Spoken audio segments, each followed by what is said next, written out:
One more testimony we have today from Sarvana, brother. Praise the Lord. సంఘంలో కొత్తగా వచ్చిన వాళ్ళకి స్వాగతం. అంటే కొత్త ముఖాలు కనిపిస్తున్నాయి మాకు. సంఘం ఇంకా ఎదుగుతూ ఉంది, ఇంకా చాలా మంది రావాలి, అనేకులు విస్తరించాలని.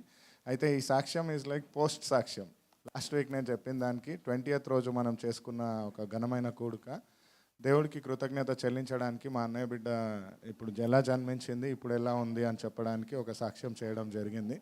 To those of you who missed out, Rajiv brother, Srinivas brother, మేము అది మొత్తం లింక్గా తీసుకొని ఉండే సంఘంలో ఎవరైతే మిస్ అయినారో మీ పనుల వల్ల.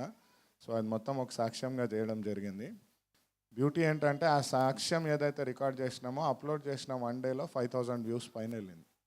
5000 మందికి ఇంకా వెళ్ళింది. సమ్ 1008 లైక్స్ దానికి వచ్చింది.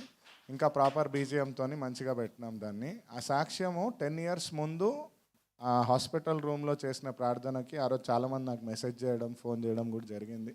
ఆ సాక్ష్యం చాలామందిని బలపరుస్తుందని నేను నమ్ముతున్నాను. దయా బ్రదర్ అయితే నాకు 12 నిమిషాలు మాట్లాడినాడు దాని గురించి.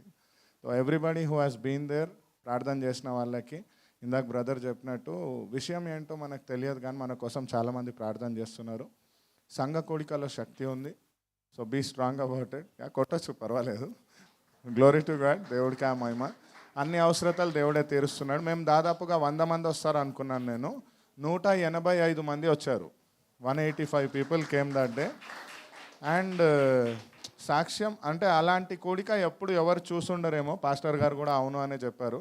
నార్మల్లీ ఇప్పుడు కూడికలు ఎలా ఉంటుంది, ఆరాధన ఉంటుంది, సాక్ష్యం ఉంటుంది, వాక్యం ఉంటుంది, ముగింపు ప్రార్థన ఉంటుంది. అక్కడ మేము ఆరాధన తర్వాత చిన్న వాక్యం చెప్పి ఆ మొత్తం వీడియో వాజ్ 1 hour 37 minutes. దేవుడి కృప ఏంటంటే మాకు చైర్స్ సరిపోలే, ఇంకా జనాలు వచ్చి కూర్చున్నారు. కూర్చున్న వాళ్ళు ఎవరు లేవలేదు. ఆ మొత్తం అయ్యేదాకా అందరు సీరియస్గా వింటూ ఉండే. ఆ మాదిరి ఎంగేజింగ్ ఉండే. అది దేవుడి కృపనే. చాలామంది ఆ సాక్ష్యం విని బలపరచబడ్డారు. అది దేవుడికే మహిమ. దేవుడే అవసరతలన్నీ తీర్చాడు. రోజులు కూడా ఎట్లా అవుతున్నాయో. అండ్ ఇక్కడ ఒక వాక్యంతో బలపరచాలనుకుంటున్నాను నేను. ప్రామిస్ అని కాదు, మన పాస్టర్ గారు చెప్పిన మాట ఒకటి, బెడ్ మీద నుంచి దిగగానే మొదలు ప్రార్థన, బెడ్ రాత్రి ఎక్కే ముందు ఒక ప్రార్థన అని. నేనైతే నా జీవితంలో అది చేస్తున్నాను.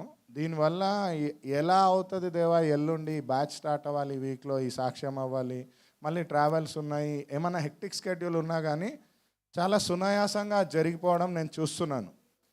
మీ జీవితంలో ఏమైనా సవాల్ ఉందంటే పొద్దున్నే లేవగానే మోకరించి ప్రార్థన చేయండి. ముందు రోజు రాత్రే పడుకునేటప్పుడు మళ్ళీ ప్రార్థన చేయండి. I feel that works. అది నిజంగా ఒక రెమెడీ లాగానే పనిచేస్తుంది. దేవుడు అద్భుత కార్యాలు చేస్తున్నాడు.